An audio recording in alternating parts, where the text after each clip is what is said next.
Assalamualaikum warahmatullahi wabarakatuh. Bismillahirrahmanirrahim. Nahmaduka ya ghafuru ya syakuru.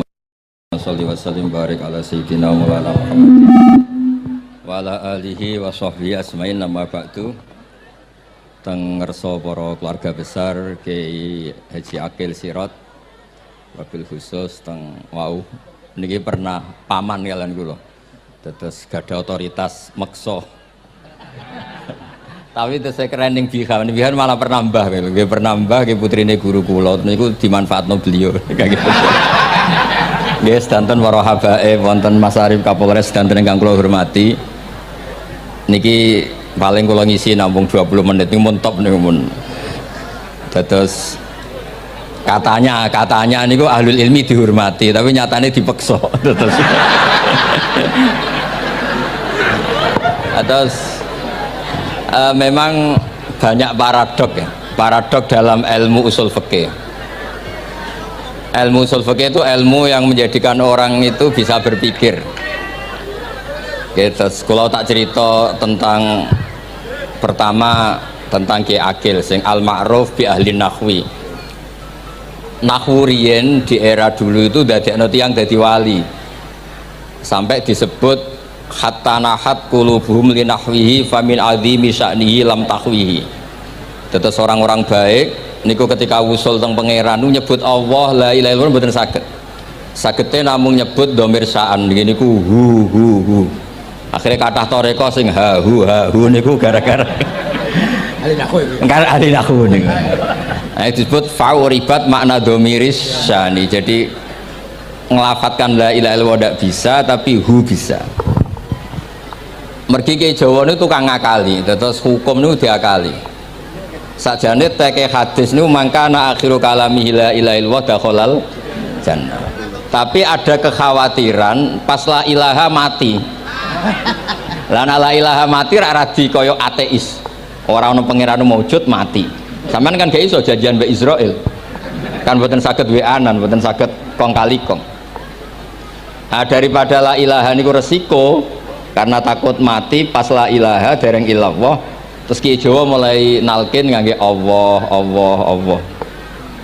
Tapi Allah sarasan itu tidak mewakili la ilaha illallah. Akhirnya diambil dhamir sa'an fa'alam annahu la ilaha illallah. Niku asal usulnya. Cuma kebetulan thariqah kita tidak jalur itu, tidak jalur yang lewat dhamir napa? Sa'an. Tapi sementing tadi dawuhe Kiai Mustafa, sementing kita tahu secara ilmu. Terus nomor kali cerita uzlah wow. Kalau memang benar-benar uzlah. Terus kalau ini diundang acara-acara publik kemarin Habib Jindan gitu, hanya di halaqah ilmiah. Kemarin terakhir beliau ngerayu ini dari marrotan wahidah. Ini saya pegang. Dan itu dicatat di Loh Mahfud.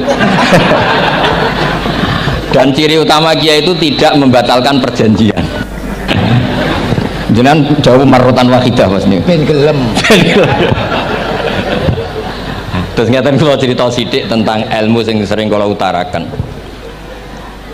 Di antara kitab yang dipakai guru-guru kita sing dilanggengi Mbah Mun Maus niku kitab Ihya. Kula dari sekian cerita Ihya yang paling kula kenang niku bahwa ternyata Allah itu andaikan boleh dibahasakan niku cara berpikir tuh dalam bahasa tafsir disebut tanazul niku wong ben kaya orang kebanyakan. Saya ulang lagi supaya orang tuh kayak orang nopo kebanyakan. Ada dua ahli neraka yang dipanggil, yang satu ditakoki cung ning neraka piye rasane syarru makan mboten enak Gusti. Terus pangeran diken balik ya wis kono cung mlayu balik nang neraka. Niku tiangnya lari kencang, sekencang-kencangnya. Semangatnya seneng ngapain kon balik ning neraka. Ditakoki mbek pangeran, "Lho cung kon mara neraka kok seneng?" Kula nu pun kapok Gusti, kula nu nyesal ketika di dunia nak jenengan utus niku lelat-lelet. Niki kula tobat dengan bukti dikan jenengan teng neraka kula melayu. Lho nu pangeran akhirnya haru wong kok semangate mlebu neraka kaya ngono. Mergo diperintah pangeran. Ya terus niki ijazah jenengan akan mlebu neraka jenengan sing semangat nggih. Karena zaman ning donya sering diperintah Allah mboten napa? Semangat. Nah niku kemungkinannya dibarno, kemungkinannya dipanggil. Lah yang itu terus dipanggil oleh Allah. Ya wis kaya wong apik, tak kongkon nurut tenan, semangat tenan, terus diken mlebu swarga. Nah niki ijazah pertama nggih. Dinaken mlebu neraka sing napa? Semangat. Sing kedua niku dipanggil ku plengakan lelat lelet. Kados kula diutus Gus Mus niki nelpon kula mboten purun, akhirnya ning Bika jare matur Gus Subak. Turuti ya, aku diamuk Bika jare Bapak. Terus niki melibatkan sekian pihak untuk memaksa saya datang ke mriki. Aduh, repot sawang kempek ini. Repot. Mungkin di sepuro. Yang kedua niku diken mlebu neraka malih lelat-lelet, delok pangeran mboten semangat. Ditakoki mbek pangeran. Kenapa kamu tidak semangat? Saya itu tidak pernah ngira jenengan yang baik sudah masukkan saya ke surga, kemudian jenengan nyuruh lagi saya ke neraka. Saya tidak pernah mengira engkau itu seperti itu. Terus Allah nggih, ana indadzoni abdibi. Ya serapopo swarga wae swarga. Ini dua ijazah untuk sampean supaya bisa masuk napa? Swarga. Terus kita tidak pernah tahu napa Gustofa ngundang kula nyenengno wong akeh ganjaran, napa meksa wong alim dosa, mboten ngerti kula carane. Karena dalam ilmu usul fikih, kembali ke usul fikih, kula nu gak ada khazanah kathah tentang debate pangeran kalian nabi ini. Kathah, mboten satu dua contoh di beberapa kitab tafsir. Suatu saat kula sering cerita niki, suatu saat Khalilur Rahman Ibrahim itu kedatangan Israel. Kamu mau apa? Mau matikan jenengan? Kata Nabi Ibrahim, harro'aital khalil yumitu khalilah. Mosok aku kekasih pangeran dipateni, mosok orang yang dicintai membunuh yang dicintai, orang yang mencintai seseorang kemudian membunuh yang dicintai. Tidak ada itu. Akhirnya Israel matur teng pangeran, cara politiknya ngeten, wau sing cara lagi seneng ngendikan politik. Wani kiai lengser dari beliau. Ono. Nah kula niku ahli tauhid wis pancen kodok kodare ngoten mawon, mboten berpikir ruwet-ruwet. Terus Israel kan mboten biasa logika, kayak kan malaikat itu SOP kan, mboten biasa logika. Akhirnya matur tu pangeran, kata Ibrahim, masa kekasih bunuh yang dikasih, masa yang mencintai bunuh yang dicintai. Tapi Ibrahim baru sadar ngadepi pangeran gitu, lebih pinter. Terus kan ketika Allah fakullahu, katakan ke Ibrahim, harlo aital khalil yakrohu ayal ko khalilah. Mosok jari seneng aku kok ketemu aku rawani, jari seneng kok rawani ketemu. Lah niki sampean angepin mati monggo ngake ilmu sing niki. Wong jari seneng pangeran kok rawani ketemu pangeran. Jeneng, seneng seneng ketemu. Ibrahim seneng terus akhir. Yo mati saiki ora apa-apa mati saiki. Terus kedua, niki cerita karena ini pondok ilmu, orang harus biasa pakai logika usul fikih. Politik juga gitu. Nak kiai politik rawan kena syubhat. Tapi nak wong soleh oleh politik, kue ridho dipimpin wong fasik-fasik kabeh. Ya, mboten ngerti, mboten bener di pokoknya ngoten. Yes, itu memang logika usul napa? Fikih. Logika usul napa? Fikih. Ketika Nabi Adam badhe didamel niku materinya saking bumi. Pertama sing diutus Jibril ambekan qabdotan minal ardi, segenggam bumi, saya mau bikin Adam, materinya dari bumi. Setelah datang ke bumi mau ngambil ista'adzat billah, maksudnya ista'adzat billah, a'udzu billahi minka, saya berlindung Allah dari kamu, antasinani. Kalau dengar Gus Tofa dari ahli nahwu, terus kalau niki tak goleki tenan pancen syanahu mun mutaaddi binafsi. Mungkin dibuli ku antusinani kok panjang tadi cerita. Saya tidak ingin bagian dari saya diambil, kok aku bolong. Iku coro bumi itu sudah masalah. Terus akhirnya Jibril kembali, ya Allah, dia berlindung kepada engkau maka saya lindungi. Allah membenarkan Jibril, Mikail juga sama. Tapi ketika Israel, ini Israel itu masalah memang. Ketika disuruh ngambil bumi, buminya ista'adat billah, tetap diambil. A'udzu billahi minka antasinani, saya berlindung Allah supaya kamu tidak melukai saya, menciderai saya dengan mengambil bagian dari saya. Kata Israel, wa a'udzu billah alla unaffidhu amroh. Saya juga a'udzu billah diperintah Allah kok tidak kasil. Kudu kasil. Lah saya tidak tahu yang benar istilahnya Jibril apa istilahnya Israil. Terus memang sudut pandang. Makanya dulu ketika banyak pondok putri itu kiai-kiai kuno dulu itu menentang. Alasannya nggih, nak bojone jelas khawatir kiai ini kecobaan itu jelas. Tapi banyak kiai itu nggih khawatir tenan. Kecoba fitnatin nisa. Tapi ketika logikanya dibalik, apa kamu ridho para perempuan-perempuan muslimat itu tidak dapat pendidikan apa? Agama. Hanya karena orang soleh tidak punya nyali, tidak punya peduli mengajar. Tapi kita saged diwalik. Ustaz-ustaz sing imane pas-pasan niku kowe ridho nak kecoba. Sampean milih mana? Ridho kecoba apa ridho bodoh? Nah, logika-logika usul fikih ini yang kemudian dipakai Wali Songo. Dipakai Wali Songo kemudian membiarkan sekian tradisi yang insya Allah itu salah sebetulnya. Tapi tidak sebanding dengan asmani Allah Subhanahu wa ta'ala. Misalnya begini. Gini iki dirungokno mawon. Sampeyan ra paham mboten napa-napa. Sampeyan nak ra paham wis anggap ae tawadhu. Sepantese wong awam yo ora paham. Nak paham dadi kiai.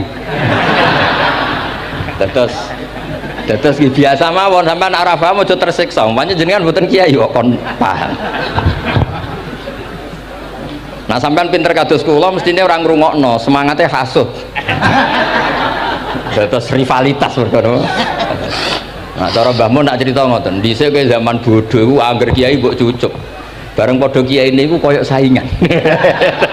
Niku pun sunatullah ndak bisa dihindari, niku pun sunatullah.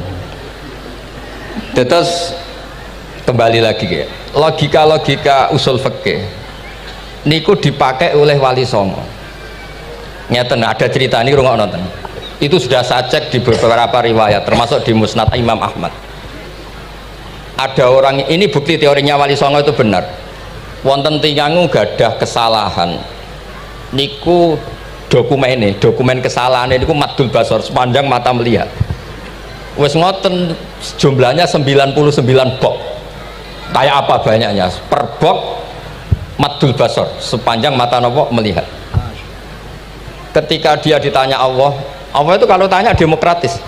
Azolamat kakatabati, jangan-jangan malaikat saya sentimen kalau kamu jelek ditulis, kalau baik enggak Gusti. Afalaka udhurun, jangan-jangan kamu saat salah itu punya alasan. Enggak Gusti, ya memang salah. Tapi kata Allah, sudah kamu tenang saja, kamu punya ini. Itu hanya satu box, ya kira-kira kayak tempat jam tangan itu. Enggak, kamu punya ini, cukup ini. Terus malaikat tanya, ya Allah, apa artinya, apa ngefek itu kalau ditimbang dengan kejelekan sebanyak itu dengan satu box jam.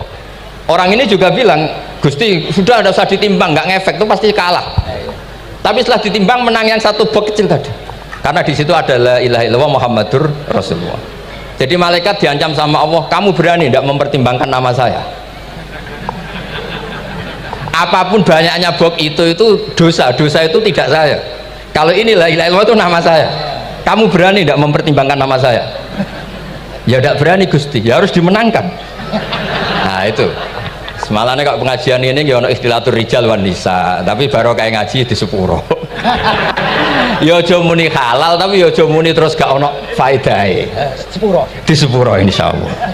Karena kalau nuruti harus steril halal itu kayaknya tidak bisa. Terus di situ ditutup fala yaskulu ma'asmillahi ta'ala syai'un. Dibanding asmani Allah Ta'ala sesuatu itu tidak ada nilainya, pasti menang Allah Ta'ala. Sehingga banyak ulama ngendikan kowe nak berdosa bersalah moco iki. Dan kalau Anda dosa misalnya catatannya satu box terus di bawah ada astagfirullah, malaikat ditanya sama Allah, kamu berani tidak mempertimbangkan nama saya disebut di situ? Enggak berani. Nah, saya ini ribuan orang yang ngundang, saya berani mengabaikan. Bareng ana wong ngaku mbah ya mbah tenan wae. Ya terus ngoten, kowe wani gak mempertimbangkan Gustofa sing mantune Mbah Maimun.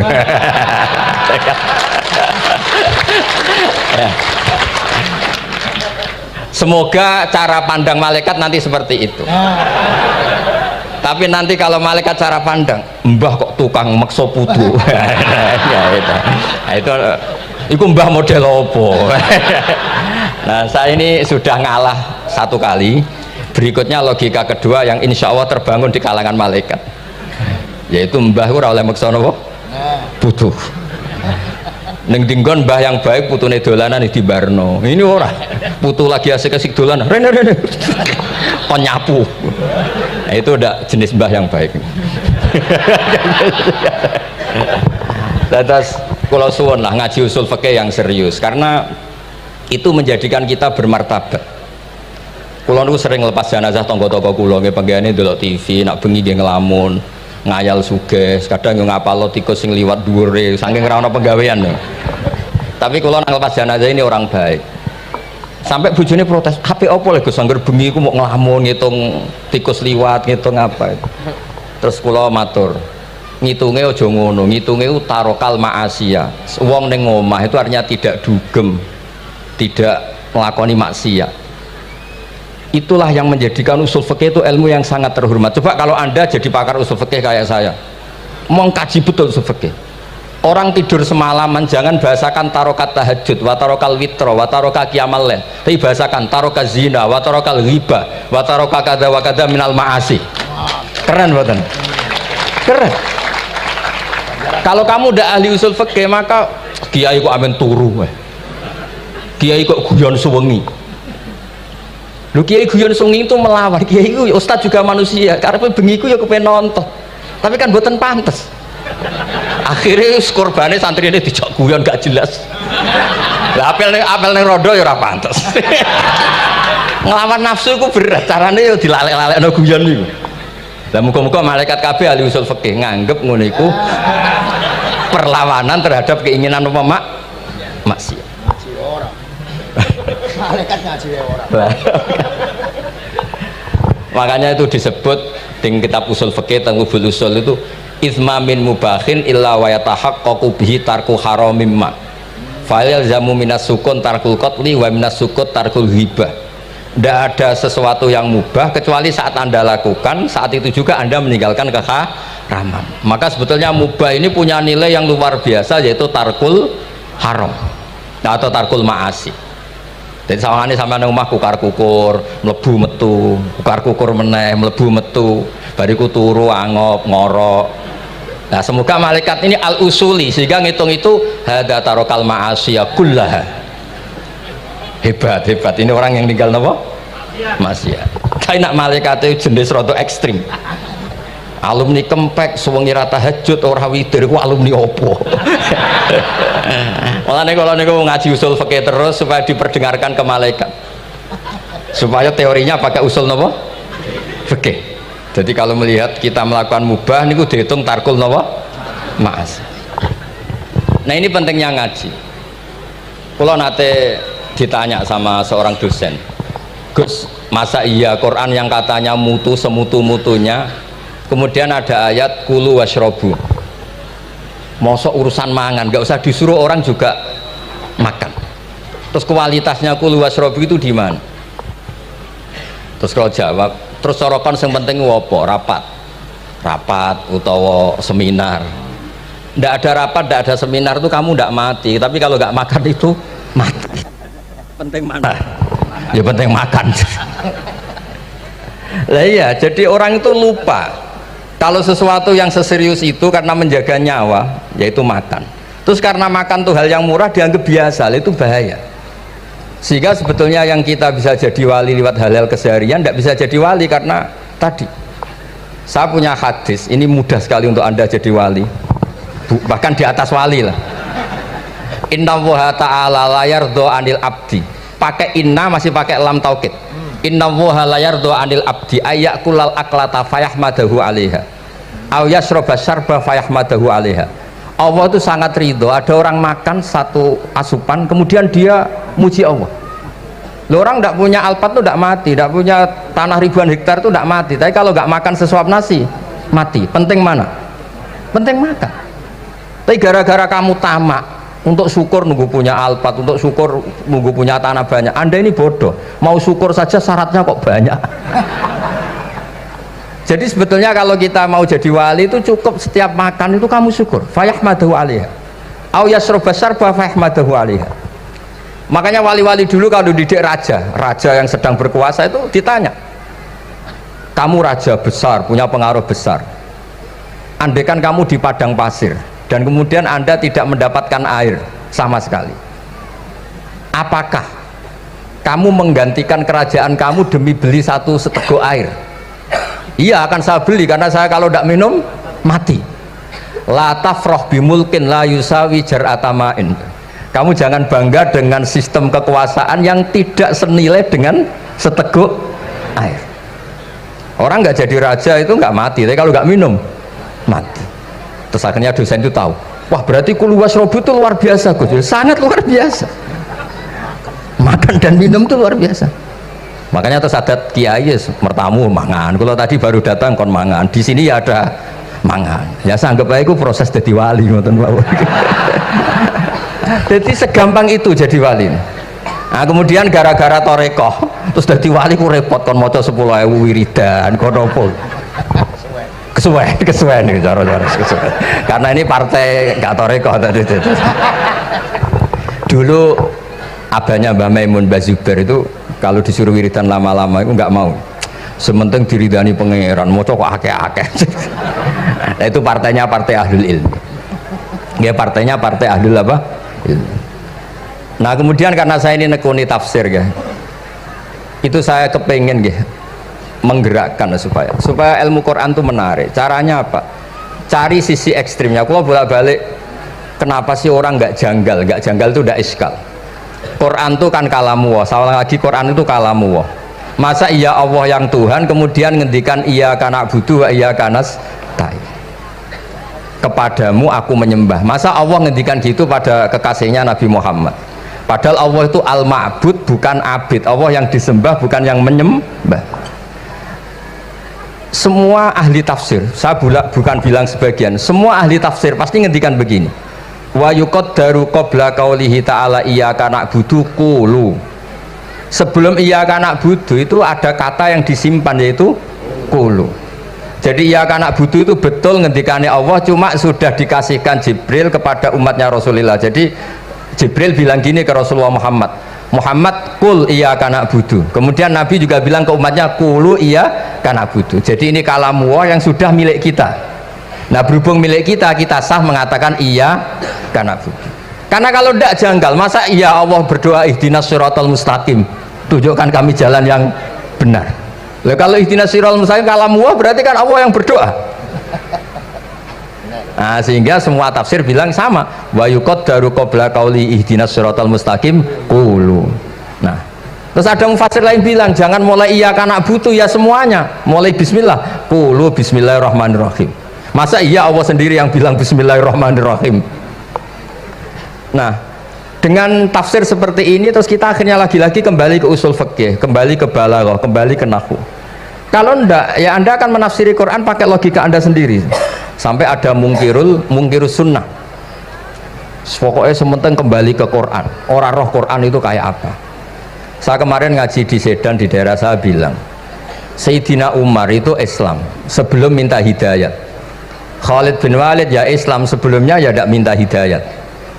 Lah itu kan janggal. Padahal katanya Quran itu hudal lil muttaqin, petunjuk bagi mereka yang takwa. Padahal tidak ada sabkut takwa untuk Umar. Umar tidak pernah takwa, tapi nyatanya Islam. Bahkan dia masuk ke rumahnya Zaid bin Arqam itu mau bunuh Nabi, mau nyari Nabi, bukan mau Islam.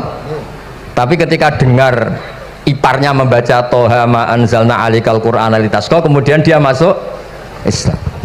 Lalu gimana tentang hudalil muttaqin, petunjuk bagi mereka yang takwa? Banyak ulama yang mengatakan lil muttaqin itu balaghahnya lil iktifa, lil muttaqina wa ghairihim. Jadi Quran itu petunjuk bagi yang takwa dan yang tidak takwa, dan itu di bahasa Arab sah. Di bahasa Arab sah.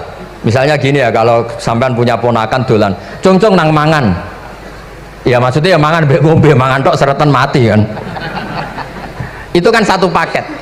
Sarobila taqikumul harra wal barda, pakaian yang melindungi dari panas. Di situ gak disebut wal barda, tapi artinya juga wal barda.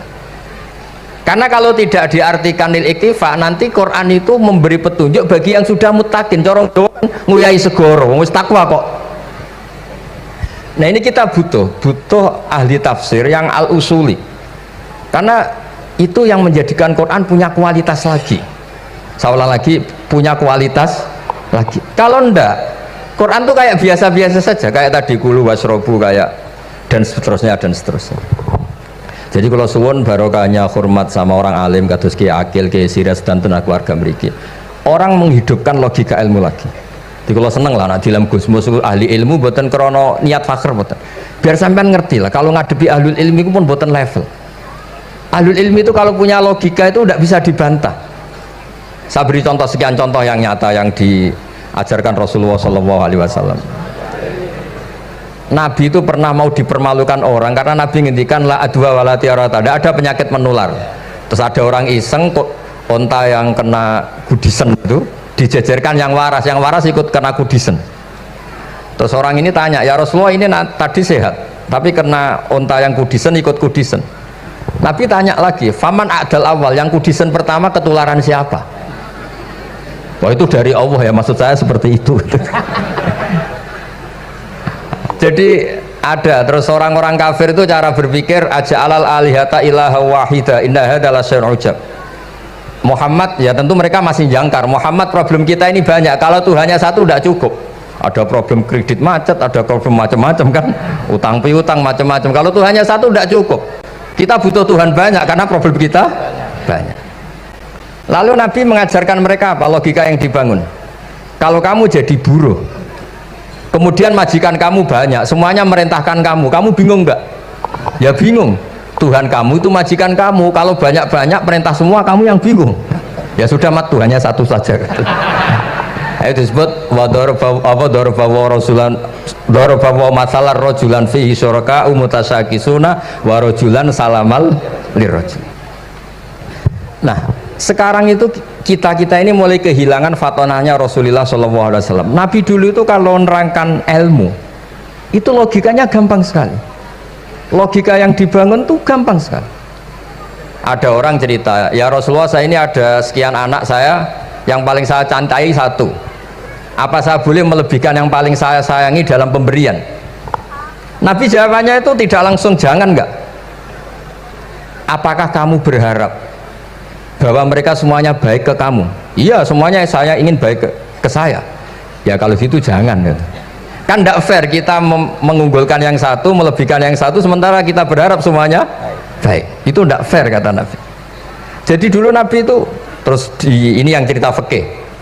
Dulu Ahlul Madinah itu mangga itu masih pentil sudah dijual, pentil dijual harganya 2 juta. Masa iya pentil harganya 2 juta? Karena dengan asumsi sudah jadi mangga. Tapi ketika Nabi datang di Madinah dan penduduk Madinah itu abkhosna sikailan, orang paling buruk dalam pertimbangan dalam jual beli, Nabi cara ngendikannya itu unik. Aro'aitum lau anna waha yamna'us samro fabima yastakhillu ahadukum mal akhi. Kalau pentil ini ternyata kena angin terus kemudian tidak jadi buah, lalu kamu nerima uang 2 juta itu atas nama apa? Atas nama beli pelem, nyatanya belum jadi mangga. Mosok kalau pentil seharga 2 juta. Semenjak itu terus Ahlul Madinah sadar kalau jual buah itu nunggu ba'da buduwi solahiyah, setelah samroh ini berbentuk. Tapi Nabi tetap ngendikannya pakai logika. Nah sekarang banyak kiai yang sidik-sidik neraka, sebenarnya Nabi itu ngajari logika. Ada pemuda dia itu hipersek, mau masuk Islam tapi tetap boleh bebas. Saya ini ingin Islam tapi jangan larang seks bebas. Wah itu sahabat semuanya melarang ketemu Nabi karena ini ngawur betul, masa pamit Islam kok. Tapi setelah gaduh Nabi tanya, kenapa gaduh? Ada pemuda mau masuk Islam tapi yasta'izinu fi zina, dia minta izin supaya tetap boleh zina. Kata Nabi, suruh saya ke sini. Setelah datang di depan Rasulullah, logika yang dibangun Nabi itu luar biasa. Atuhibbuhu li bintik, kamu suka punya anak putri kemudian jadi demenannya orang laki-laki hidung belang? Ya enggak, saya bunuh orang itu. Andaikan itu ke ibu kamu, saya bunuh orang itu. Atuhibbuhu li bintik, atuhibbuhu li ummik, atuhibbuhu li ukhtik, atuhibbuhu li kholatik. Kamu suka punya anak putri yang jadi demenannya orang? Ya tidak suka ya Rasulullah. Kamu suka kalau punya ibu didemeni orang banyak? Ya tidak suka Nabi. Sampai otaknya itu yastakbihu zina, sehingga otaknya itu wah zina itu buruk betul. Akhirnya ya Rasulullah sudah, saya mau masuk Islam tanpa zina-zina. Karena logika yang dibangun Nabi itu luar biasa. Nabi pertama mengingatkan atuhibbuhu li bintik, atuhibbuhu li ummik, atuhibbuhu li ukhtik, atuhibbuhu li kholatik, sampai dia ini nggak bisa apa-apa. Sudah Nabi sudah. Jadi logika ini yang harus kita waris. Lagi-lagi kembali yang bisa waris itu ahlul ilm. Sama itu kan kayak diskusinya Nabi Yahya dan Nabi Isa. Nabi Yahya itu suka berkawan orang-orang soleh. Setiap berkunjung di mana itu nyari yang orang-orang soleh. Ditanya kenapa kamu berkawan orang soleh? Ya berkawan orang soleh itu asik. Tapi kalau Nabi Isa enggak. Kalau ada desa-desa yang masih hitam, masih merah itu dikunjungi, kemudian dibina. Ditanya sama Nabi Yahya, lima anda tanzilu ala syirarin nas, kok kamu kumpul orang-orang yang kayak gitu? Jawabnya beliau, innama ana tabibun udawil mardo. Di mana-mana Nabi itu ya dokter, di mana-mana dokter menyembuhkan yang sakit. Jadi dulu logika kebalikan itu dibangun, sehingga dulu ulama khilaf itu ikhtilaful a'immah apa? Rahmah. Masyhur itu. Saya sering cerita dan itu ada di kitab Khilyatul Auliya. Nabi Yahya itu lebih ceria. Nabi Isa itu agak sering cemburut. Atau kebalikannya, pokoknya yang satu tuh mali aro ka'abisan. Ka'annaka taqnatu min rahmatillah. Kamu kok sering cemburut, seakan-akan rahmat Allah itu terbatas, wong kok ora iso syukur. Yang satu gojlok, mali aroka dohikan ka'annaka ta'manu min makrillah. Kowe kok guya-guyu, kok is bebas kon neraka ae gitu. Nah, sehingga ya itu tadi sudut pandang. Makanya saya sering cerita dulu kalau Said Abdul Al-Haddad itu tanya, "Cung kowe ngaji sapa?" Ngaji si A. Kiaimu tahu nangis? Ndak. Ojo ngaji, kiaimu ati atos, kiai kok ora iso nangis. Tapi kalau Abdul Hasan Asadili kebalikan, cung kowe ngaji sapa? Ngaji si A. Kiaimu tahu guyu nak ngaji mboten nate. Ora usah ngaji wong ora iso syukur. Jadi nah itu yang akhirnya menjadi keseimbangan khaufau wa tama. Ada khauf, ada apa? Roja. Sehingga karena sudut pandang itu nggak bisa dihilangkan, sawalangnya nggak bisa dihilangkan. Ini yang sering diceritakan kisah itu kakaknya ini. Dulu Muhammad bin Hasan Asy-Syaibani, Imam Syafi'i itu lama sekali beliau jadi ulama top yang suka fikir. Dianggap fikir itu aman, ngeringankan hisab. Enggak jenengan fikir yang dihisab malaikat apanya kan? Kan nggak bisa ngisab jenengan. Apa saja tidak punya. Punyanya problem. Nah, setelah ngaji sama Imam Malik, Imam Syafi'i tanya, yang ilmunya setingkat jenengan siapa? Kata Imam Malik, sebetulnya Abu Hanifah, tapi orangnya sudah meninggal, tapi ada muridnya namanya Muhammad bin Hasan Asy-Syaibani. Kamu ke sana dari Madinah ke Irak, dulu tempatnya di Baghdad. Setelah di Irak, Muhammad bin Hasan Asy-Syaibani itu kalau ngitung uang tuh di meja, emasnya tuh banyak, uangnya banyak, dia hitung di meja, malah kaget. Saya ini gedeng kiai, kedunyan ini ketemu kiai, kedunyan. Ya karena Muhammad bin Hasan Asy-Syaibani itu wali, kamu tanya, kamu heran ya ada kiai kaya? Iya. Ya sudah, kekayaan ini kasihkan orang fasik, biar dipakai demenan, dipakai mabuk, dipakai ini. Terus, ya jangan, kalau kena orang fasik bahaya, jenengan saja. Semenjak itu Imam Syafi'i mulai rodok seneng duit. Jadi ada ceritanya, soalnya kok diangen-angen, nah terus keterusan umatnya kayak gini-gini tuh. Jadi ini cerita nopo istihad, apa cerita nopo istihad. Sama pangkat juga sama. Gue seneng nak wong soleh-soleh tidak ikut ngurus negara ini, mau dikemanakan negara ini. Tapi ada yang berpikir gue seneng nak wong soleh terkontaminasi. Ya sudah monggo, sing serapayu jabat nggih berpikir zuhud, sing payu yo berpikir politik. Yang penting semuanya itu berdasar ilmu. Yang penting itu semuanya berdasar apa? Ilmu. Karena ilmu ini basis yang paling diridani Allah Subhanahu wa ta'ala. Masyhur itu di Ihya sering diceritakan Imam Ghazali, ana alim uhibbu kulla alim. Kata Allah, saya ini alim dan sangat mencintai orang alim. Karena orang alim ini yang tahu perspektif. Orang yang ngiranya, saya ulang lagi, yang ngiranya itu enggak ilmiah. Di depan orang alim itu sangat-sangat apa? Ilmiah. Yaitu tadi misalnya ada ayat wa min ayatihi manamukum bil laili wan nahar. Masa iya tidur yang ngorok semua turunnya secara jelas kok jadi wamin ayati. Tanyakan ahli medis, sistem tubuh kita kalau nggak tidur itu kayak apa rusaknya. Dan toat pas-pasan ini satu-satunya solusi ya turu. bengi ngempet kepen delok dangdut, delok dugem. Bareng turu jebule esuk wis bar, alhamdulillah. Cara melek iman kamu seberapa? Tarikan-tarikan maksiat posisi kamu terjaga bisa kalah kan? Tapi kalau tidur sukses kan tarkul maksinya. Nah, karena tidur itu sukses menghilangkan maksiat disebut wa min ayatihi manamukum billaili wan nahar. Sampai Imam Ghazali ngendikan di makalah itu, sehingga nanti ibadahnya umat ini di akhir zaman an-naumu, ibadah terbaiknya itu tidur. Jadi mulai maksud kula ngeten lho. Sampeyan anut jalur wong alim dia turu ya ibadah, tengok-tengok ya ibadah, jagongan nggih ibadah, gojol-gojolkan ambek kanca nggih napa? Ibadah. Karena ini semuanya kul bi fadlillah bi rahmati fa bidzalika napa? Falyafrahu. Tapi kalau kamu tidak punya basis ilmu, adanya suudzon. Kiai kok jagongan guyon sewengi kiai opo? Kiai kok turu sewengi ku kiai. Karena basisnya ada ilmu.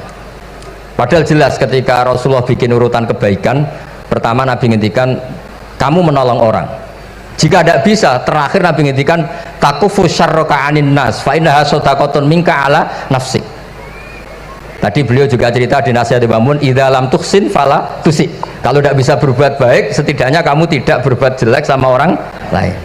Dan potongan ini paling gampang apa? Tidur kan? Wis sampeyan nak turu wis ra zina, ra maling, ra ngrasani wong wis ora tusik. Nah, dengan konstruksi usul fikih seperti itu kamu tahu kualitas ayat wa min ayatihi manamukum billaili wan nahar. Ya sama, ternyata makan itu yang menjaga nyawa, ternyata makan itu yang menjadikan syukur. Kalau kamu nggak percaya puasa, sama nak poso gedang goreng mewah. Gedang goreng mewah, air satu teguk itu mewah. Makanya kalau lama dulu ada santri kepengen mangan enak, ya saya ingin mangan enak gini-gini, caranya gimana? Itu rumusnya ada sate, ada mie ayam. Idamuhu alju. Kalau kamu ingin enak, lauknya itu lapar. Ya kalau kita kalau puasa itu semuanya kan enak. Nah itu lagi-lagi basisnya itu ilmu. Nah sekarang banyak orang yang sudah tidak peduli dengan ilmu, kayak ijazah dilakoni kan. Jadi kayak wiridan la ilaha illallah itu sebetulnya harus dibarengi dengan ilmu. Ini yang terakhir supaya nggak lama-lama. La ilaha illallah itu basisnya ilmu. Surga yang begitu mewah itu dibikin juga bagi yang melafadzkan la ilaha illallah. Neraka yang begitu ekstrim, sampai kalau benda dijatuhkan dari atas ke neraka itu sampai bawah nunggu 70 tahun. Bisa kamu bayangkan kalau kamu di dalam, naiknya susah itu. Ini dijatuhkan ke neraka itu sampai bawah nunggu berapa? 70 tahun. Loh, neraka sebegitu ekstrim itu dibikin untuk yang menolak la ilaha illallah. Berarti kalimat ini kalimat spesial. Kalimat yang neraka dibikin ya atas nama itu yang menolak, surga dibikin juga atas nama itu yang menerima. Itu satu saktinya la ilaha illallah. Sakti kedua, orang kafir 70 tahun ngelafadzkan la ilaha illallah sekali langsung dihukumi mukmin. Yufar lahum maqad salah. Qul lil ladzina kafaru iyantahu yufar lahum maqad salah. Orang yang melafadzkan la ilaha illallah Muhammadur Rasulullah itu dosa 70 tahun kafir itu hilang semua. Tapi gara-gara ada ilmu terus diumumkan tahlil dening Kiai Haji Niam mesti sing nguri, wah sawi gue mesti gue. Padahal kalau kamu tahu ilmunya tadi, ini kalimat yang luar biasa, kalimat yang bisa melebur dosa. Bahkan dalam mazhab Sadiliyah itu unik. Kalau kamu wiridan la ilaha illallah itu jangan istighfar dulu, istighfarnya belakangan. Alasannya Abdul Hasan As-Sadili itu fa'lam annahu la ilaha illallah wastaghfir li dzambik li hadhil kalimah. Orang kafir 70 tahun dia istighfar 100 kali nggak akan dimaafkan Allah, tapi ngelafadzkan la ilaha illallah langsung dimaafkan. Jadi orang bisa dimaafkan tuh barokahnya la ilaha illallah.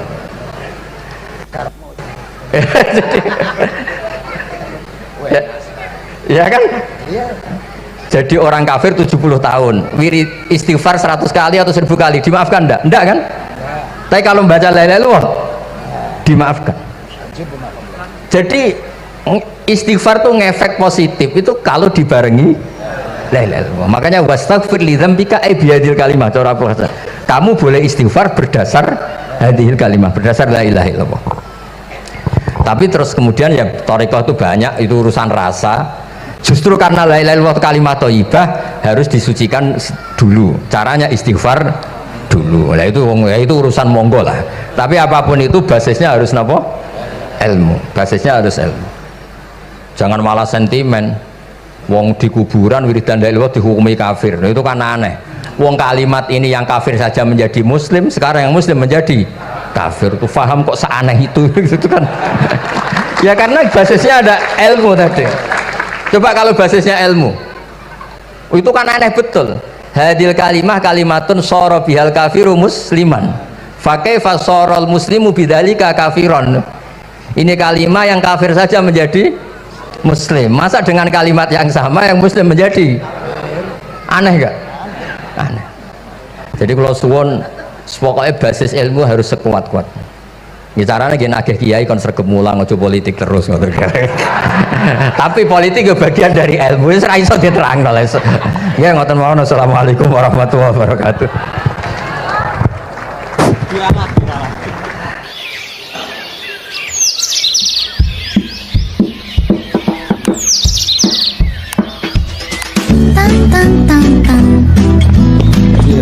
Cuma mereka yang tanya itu biyen belajar piye kok iso alim kaya ngono, ya kan? Nah, terangkan Gus, terangkan.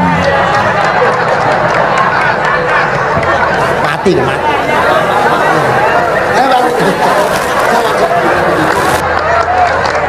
Setuju kan? Setuju?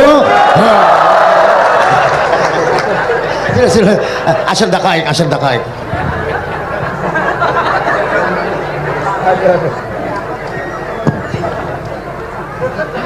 Andaikan pertanyaan itu ke Mbah Mun, mungkin jawabnya gurune sopo.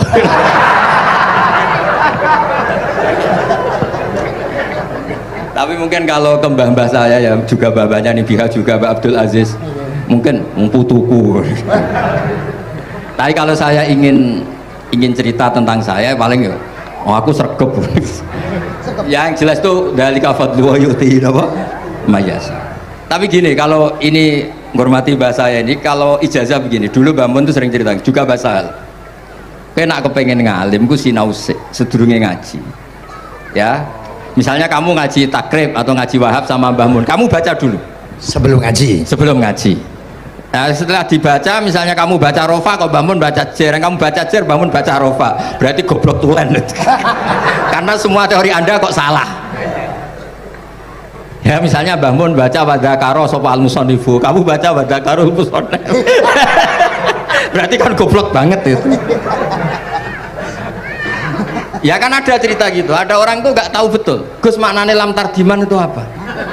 Lam tardiman dicari di kamus tuh udah ada, ternyata itu di head lam tarodaman. Dia baca satu lam tardiman dicari di kamus sampai hidup mati lagi ya nggak ada. Nah, jadi kamu baca dulu, misalnya di bab khed lam taro nari ngali sopo mar'ah daman ing geteh. Ternyata ngaji Mbah Mun paginya jadi baca lam taro daman. Jadi kalau kamu malamnya baca lam tardiman loh kok. Jadi itu kata Dewi Mbah Mun mergo sorokan kabeh santriku sorak mungkin. Carane ngecek kebenaran Anda itu kayak moco sih. Nanti kalau kemiripannya 50% ya separuh alim. Kalau 70% ya serondo alim. Tapi nanti kalau kemiripannya sampai 100% dan berkali-kali, ya berarti kan sudah luar biasa. Jadi yang ngaji sama Ki Mustafa, Ki Niam, saya mohon santri-santri itu belajar dulu, biar bisa ngecek nanti guru saya baca kayak apa. Waduh salah ya Bos. Kenapa lah? Waduh salah. Karena kiai itu kalau salah ya mau ngalah. Ini ceritanya bangun betul. Ada kiai nggak tahu apa kakean mergawe kakean politik nggak tahu. Wal babi lan walang. Terus ada santri, kulo gak ada makna kok lawang. Ya walang sing lawang cung. Mau ngalah. Terus watini lan wit alu. Gurune maca alu. Kulo gak ada makna kok elo. Lah ya wit telu kena gua alu cung. Tapi saya menangi kiai itu kalah sama santri itu. Saroko nyolong sopong albedo tangi anduk. Terus gurunya kaget, cung kok anduk cung, bareng didelok endok. Karena Karena kalau pegon kan anduk sama andok itu podo ya. Ini ada podo. Tapi kiainya akhirnya kalah. Memangnya nyolong anduk boleh? Yo ora dong, yo haram, yo podo ae kalau gitu nyolong. Nyolong endok ya haram, nyolong anduk haram. Lo cerita itu masyhur itu. Kalau cerita yang terkenal di Lirboyo itu kan ada santri dari Jakarta di kelas, gurunya bilang Ja'a Zaidun, Zaid datang, waro'a itu Zaidan, saya melihat. Si murid ini itu melihat pintu terus, lama-lama gurunya itu tersinggung, kamu diajari pelengahan gak sopan, habis Ustadz bohong. Lah kenapa bohong? Katanya Ja'a Zaidun, Ra itu Zaidan, Zaidnya mana?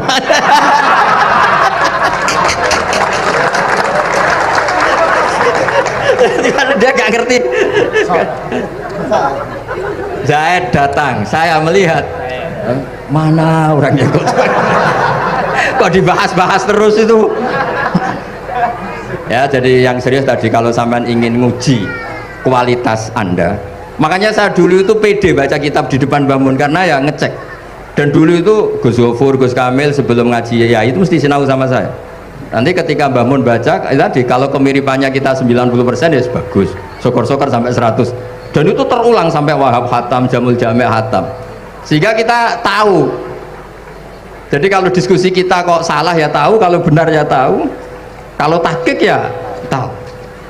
Biasanya kalau tahqiq itu bangun karena takut nyalakan kiai-kiai Jawa, kalau baca 2 kali, misalnya begini, Yasmalu, kadang diwaca Yasmilu ya apa-apa nggih Jawa wae gitu, karena kalau kita memaksakan sampai benar seperti di kamus, kayaknya kalau ki Jawa itu berat sekali. Dumeli bojo bola-balik mesti ora goblok wis apik lah. Karena kalau baca tahqiq itu kan butuh kamus. Yang benar itu Yasmalu misalnya. Tapi kan populer juga orang baca Yasmilu. Saya itu menangi loh, Kiai Jawa dulu baca Simai itu menangi, Masdar Simai. Lama-lama setelah banyak alumni Al-Azhar terus berdasar kamus baca Samai semua sekarang. Saya menangi kiai itu baca Dilalah. Lama-lama karena sekarang udah banyak punya kamus, baca Dalalah, Fa'alah. Jadi kiai itu juga kadang-kadang keteror muridnya. Makanya Syekh Zakaria Al-Ansori itu pernah ditanya, kenapa engkau begitu alim alama sampai dilakopi Syekhul Islam? Kata beliau itu lucu jawabannya, karena saya ini orang yang sial. Saya dulu punya guru namanya Ibnu Hajar Al-Asqalani dan punya murid namanya Ibnu Hajar Al-Haytami. Kata beliau, dukik tu bena hajaro ini, saya ini digebek 2 batu. Kalau mau ngaji takut saya minta ampun, karena disuruh baca sama Ibnu Hajar Al-Asqalani. Kalau mau ngajar takutnya saya bukan main, karena Ibnu Hajar Al-Haytami itu cerdasnya bukan main. Jadi kalau saya salah itu konangan. Akhirnya dia jadi orang sial tadi, mau ngaji ya belajar, mau ngajar ya belajar. Makanya meskipun ini pernah sepuh saya tidak berani ngaji beliau. Wah mesti meriang saya kalau ngaji.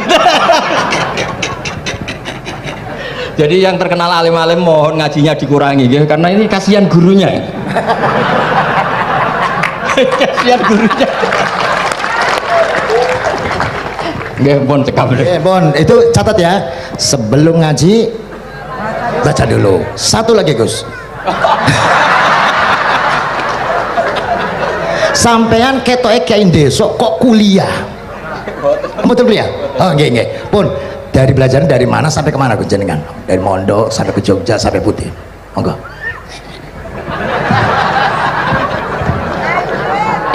Ini karena sesuai kontrak, nggak boleh nyulayani janji sekali aja sekali tak tekno. Jadi sebetulnya kalau di ilmu, saya kan sering ketemu ahli geologi, ahli sosiologi. Sebetulnya di ilmu kita, saya kan lama di Jogja dan itu yang saya pakai juga ilmu zaman di pesantren. Misalnya sosiologi itu kan ada mukadimahnya Ibnu Khaldun. Itu kan teorinya luar biasa. Misalnya begini, kenapa Rasulullah itu harus dari suku Quraisy, suku yang sangat terhormat di Mekah? Itu secara teori sosiologi loh, bukan teori nubuah. Kata Ibnu Khaldun, Nabi itu mesti final dzori kaum itu aneh. Saya ulang lagi, Nabi itu final dzori kaum pasti aneh. Nah masa aneh-aneh ini ditoleransi oleh umatnya karena beliau dari suku yang terhormat.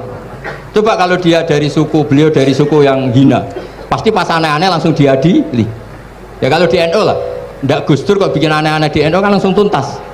Tapi berhubung Gus Dur cucu Mbah Hasyim, Orang itu mentoleransi, bahkan mengira jangan-jangan teori beliau lebih baik ketimbang kita. Nah makanya terus kata Ibnu Khaldun, ma ba'atsawu nabiyan illa fi manaatin min qaumin, tidak ada nabi diutus kecuali dari kaum terbaik, supaya masa-masa transisi ini nggak ada perlawanan. Nah itu namanya sosiologi. Sehingga beliau ngendikan, ini versi tarikh bukan versi Ibnu Khaldun saja, ketika sahabat disuruh hijrah karena disakiti orang kafir Quraisy, lah engkau sendiri ya Rasulullah, saya ini orang Quraisy, nggak akan ngalami yang seperti anda alami. Nah itu namanya sosiologi. Begitu juga matematika. Saya sering ketemu pakar matematika dari UI, dari UGM. Misalnya bilang zakat kan 2,5% misalnya zakat tijar. Saya bilang kalau ngitung itu porogabit, padahal kita zaman sekolah porogabit itu pantangan. Tapi saya bilang saya punya matematika lebih cepat. Apa itu Pak Ba? Kalau manggil saya Pak Ba. Kalau di kitab disebut rubu'ul usur apa? Jadi bertahap. Misalnya 1 juta, usurnya akan 100.000. Setelah 100.000 rubuknya 25.000. Itu kita tidak usah pakai catatan bisa. Nah itu matematika Arab. Makanya orang Arab tuh nggak bisa nulis, tapi matematikanya cepat karena bertahap. Misalnya 1 miliar ya cari aja usurnya 100 juta. Berarti rubuknya 25 juta. Berarti 2/5, 2,5-nya 1 miliar itu 25 juta. Tapi kalau orang Arab bilang itu rubul usur, diusurkan dulu baru dirubuk. Misalnya 6, 2/3 6 berapa? Orang Arab bilang sulusan. 6 sulusnya 2, sulus 2 kali berarti 4. Sama misalnya zakat zuro. Zakat zuro itu kan al usur sama nisful usur. Berarti misalnya kalau tidak disirami ya, tidak biaya, zakatnya itu 10%, berarti per 100 10. Nah sekarang kalau 10 ini kan berarti 1/10. Lah nanti kalau disirami pakai biaya namanya nisul usur, berarti 5. Jadi orang Arab itu gak mau langsung bilang 5, karena kalau 100 dibagi 5 itu apa, jadi 5 itu mikirnya panjang. Jadi diusurkan dulu terus nanti dibilangkan nisful usur. Nah, jadi ilmu khazanah kita ini sudah luar biasa. Nah, itu makanya terus orang Arab kalau ngitung matematika itu tidak usah tulisan, tidak usah porogabit karena bertahap tadi. Jadi misalnya 2,5 bahasannya apa? Rubu'ul usur. 1 miliar usurnya berapa? 100. Rubuknya berapa? 25.